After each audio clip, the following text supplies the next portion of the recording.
Welcome to Luca and Miguel. Enjoy the video.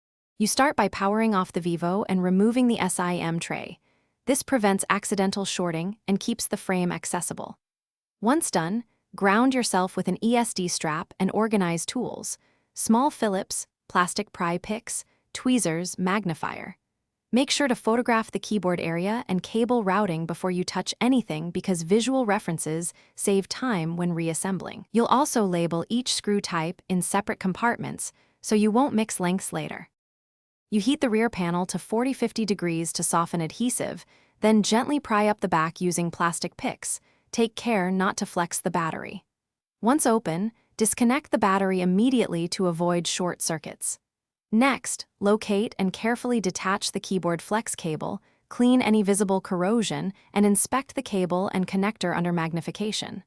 After that, test continuity on the flex and MCU pins with a multimeter to isolate whether the issue is cable, connector, or board level. You repair by reflowing cracked pads or cold joints using a fine tip iron, flux, and 0.5 mm solder. This restores reliable contacts. If the flex or module shows open circuits, replace it and reseat connectors with firm, even pressure because loose pins cause intermittent failures. Once reassembled, reconnect the battery, power on, and run the keyboard test and key mapping utility to verify every key registers.